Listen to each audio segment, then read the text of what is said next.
एक गांव का जमींदार, बहुत जमीन, बहुत पशु, सब कुछ था उसके पास।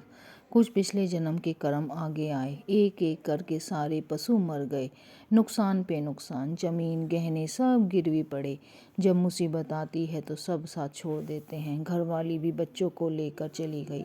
रास्ते पर बैठा है, सोच रहा है कि भिखारियों वाली हालत हो गई है, गलती कहाँ पर हुई। एक मित्र मिल गया, वो कहने लगा कि सोचने से तेरी तकलीफ ख़त्म नहीं होगी। वो कहने लगा कि ज़रूर किसी ने मुझ पर कुछ काला जादू करा दिया है। वो दोस्त कहने लगा, जो कोई भी है, बाबा जी थोड़ी दूर ही तो बैठे हैं। यहाँ से कहने लगा, चला जा बाबा जी के पास, वो तुझे कोई रास्ता बताएंगे, तेरी बीमारी, तेरा इलाज सब बता देंगे। वो पहुंच गया।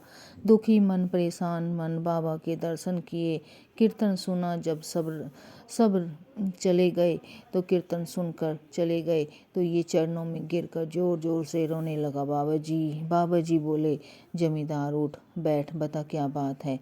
मैं काहे का जमींदार, कोई ज़मीन नहीं बची, कुछ नहीं बचा, सब कुछ चला गया। मुझे लगता है मुझ पे किसी ने कुछ करा दिया है। आप कृपया करो और मुझे कोई ऐसा रास्ता बताओ, मेरे सारे सुख मुझे वापस मिल जाएं। मेरे रास्ते का भिखारी बनने लायक हो गया हूँ। बाबा कहने लगे, सेवा कर, नाम जाप कर, किसी के करने से कुछ नहीं होता।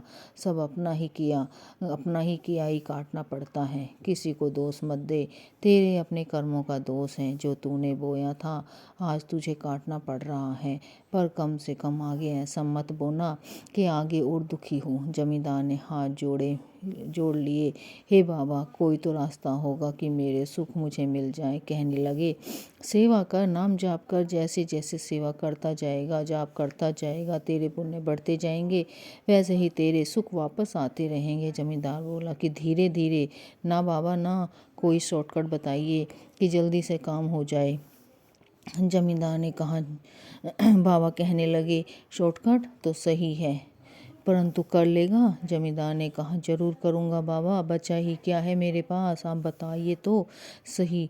तब बाबा जी ने जो बात कही सब ध्यान से सुनना।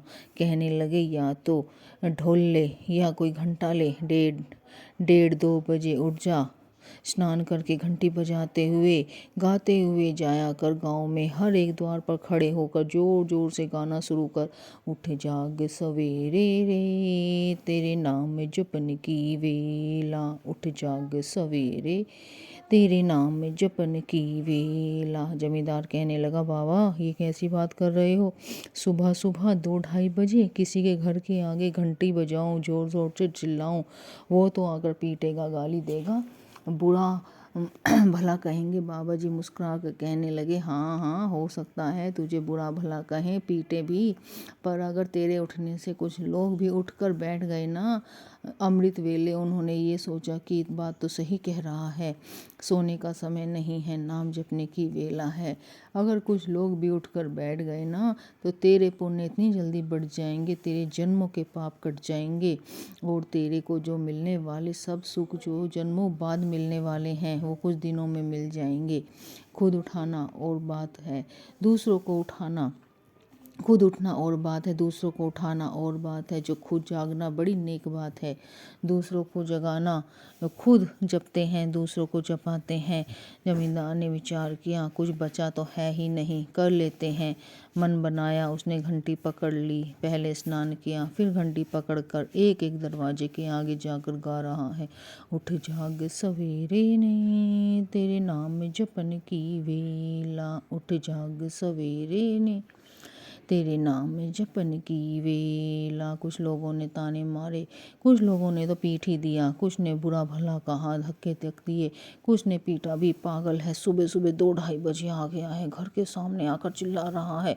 बाबा जी के वचन सच हुए। कुछ लोगों ने विचार किया कि कह तो सच रहा है, परमपिता कहता है कि सुबह ब्रह्म मुहूर्त अमृत वेले में उठो, नाम जाप करो, हम सो रहे हैं, नींद तो खराब कर ही दी है, क्यों ना नाम जाप कर लें। लोगों ने उठना शुरू हो गए। आहिस्ता आहिस्ता तकरीबन आधे से ज़्यादा गांव उठने लग गया। फिर चमत्कार हुआ। कहाँ से क्या हुआ किसी के समझ में नहीं आया। कुछ ही समय में इसके सारे सुख वापस आ गए, मिल गए सारे सुख उसे। फिर से जमींदार बन गया। जमींदार की जो नई पीढ़ी है वो आज भी ढोल और घंटी बजा बजा कर पूरे गांव में घूमती है। सब कहते हैं अब तो इन सब की ज़रूरत नहीं है, फ़ोन करके उठा सकते हो। मगर वो बोले नहीं, हमारे दादाजी ने कहा था इस सेवा से ही सब कुछ पाया है, इसे मत छोड़ना। अमृत वेला की ताकत को पहचानिए। जो काम नहीं बन रहा, सुबह सवेरे उठे, नाम जाप करो और अपनी आँखों से अपने जीवन को बदलता हुआ देखो।